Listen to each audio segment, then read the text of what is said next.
Hello there. Welcome to a Paul the Other One wrap-up video where we're going to try and do a little bit of summation of what 2022 has been like so that, in a year you can sit back and laugh or cry about having managed to get through it. Now, there's a couple of different videos that are going to be coming out, and today we're looking at the top 5 biggest winners for 2022. But I'm not going to list them in any particular order. Instead, if you go to the community section, there'll be a poll there and you can vote on what you think has been the biggest winner for the year. Now, also don't forget to hit that subscribe button. Is it down there? There? I don't know. There's a subscribe button somewhere.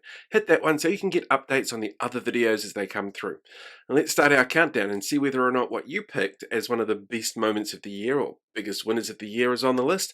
And don't forget, leave comments, all that kind of good stuff. Let's see what we've got on the list. Not since 2016's craze of Pokemon Go have we seen people so enamored with an online game of some sort, and this year saw the rise of Wordle. Now, for those of you that for some reason don't know what Wordle is, it's an online game now owned by the New York Times where you've got 6 guesses to work out a 5-letter mystery word, and it gives you clues as to what letters you got in the right place or the wrong place. It's highly addictive, and this year saw a massive increase in it. It was actually kind of picked up by New Zealanders on Twitter who started pushing it, and it's just grown and grown almost consistently since then. It was almost impossible to log on to Twitter for a while there without seeing the little black and green boxes of everybody's daily Wordle guesses.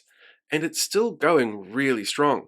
If they come up with a word that people haven't heard of before, people get angry about this kind of thing, which is, impressive for a start. And it's really cool to see something that started off as a simple little thing that somebody built for their partner go into this global phenomenon of what is really harmless fun. Because after the last couple of years, harmless fun is exactly what we need. So yeah, Wordle makes our list this year. So I did think long and hard about doing sort of one thing about sports in general, because I'm not a sports person, but there were a couple of really big standouts for me this year when it came to our sports. So I'm going to do 2 entries. There's going to be 2 entries on this list about sports. And the first is our Commonwealth Games Birmingham team, who had our most successful Commonwealth Games ever. We walked away with 49 medals, 20 of those. 20 were gold. And having worked with some of these athletes who made it over there, I can tell you firsthand the hard work and the determination that they put into that. They totally deserve the adoration that they get for the work that they've done and what they've achieved. So well done to the New Zealand Commonwealth Games team 2022. Let's see if we can repeat it again for the next one.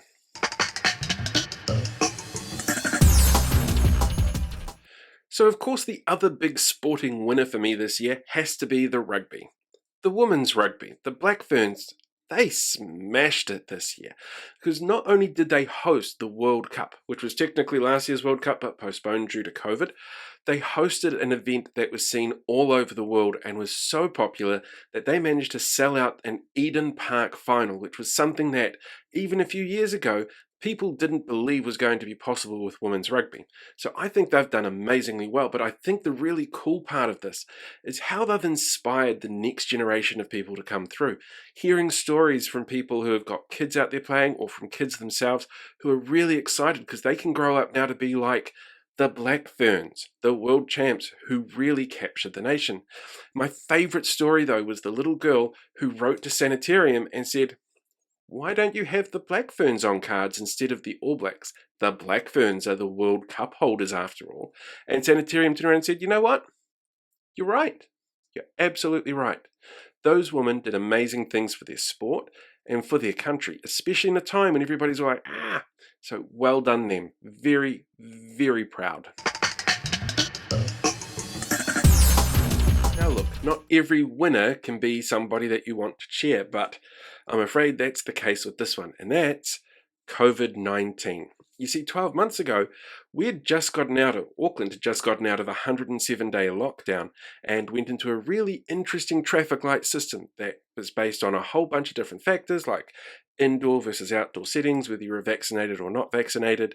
It was a whole big thing, and trust me, in the loser video, we're going to go over that a lot more. But when it comes to COVID-19 now, what we're seeing is no restrictions. So it's running pretty rampant. Last week we had 7,000 cases reported, but wastewater testing is indicating it's probably 3 times as high as that. When I say last week, that was one day. One day last week. We're also seeing about 40 deaths a week from this, which is, higher than the car crash rate deaths that we have at the moment. Now, the interesting thing to look at here, though, is at the moment, we get about 1 death per 900 people that are infected, versus the original strain of COVID, which was about 1 death for every 25 to 30 people that were infected, which shows that while we might not have the new up-to-date vaccine, the old one is still helping our immune systems do what it needs to do and fend off the worst of it. It's just unfortunate it has to come at the cost of human life. So, yay, COVID, you're on the list. Finally, but certainly not the least, all the best. You can choose that by going in and voting on the poll in the community section. We've got New Zealand's workforce, and this is a really fascinating one for me because we keep being told we need to have higher unemployment rates to be better for the economy and all that kind of weird mumbo jumbo. But this year has actually been a surprisingly good one for New Zealand's workforce for a number of reasons. First of all, there's been a really real increase in the amount of money that people are earning. That's partly because of the labour shortage. But there's also other factors like the minimum wage going up from $20 to $21.20 an hour, which in very real terms is about $20 a week in the hand for most people working a minimum wage job. On top of that, you've had the introduction of Matariki as a new public holiday, which is really cool when you're a worker because it's an extra day off, but it's also really cool for all of the other reasons that we've got it. There's been the introduction of things like fair pay agreements, which means more bargaining power for groups and organisations going in trying to get fairer deals out of them from employers for whatever it is that they are being employed in. And then there's other weird little side effects, like we've seen an increase in productivity. Now, as a country, we're generally considered quite unproductive, but the lack of things like travel time that we use anymore because people have shifted away from going into the office every day and into working from home has seen a massive jump in the amount of productivity that we make as a country. So yeah, New Zealand workers are doing pretty bloody good this year. That's my top 5 winners for 2022. What do you think? Do you agree? Do you disagree? Do you think I should have probably snuck myself on the list because I've been having a really good year and the ego boost is not a bad thing for me in the long run? Leave me a comment down below. Let me know what your thoughts are. I'll jump over to the community section. Vote on the poll that's in there now.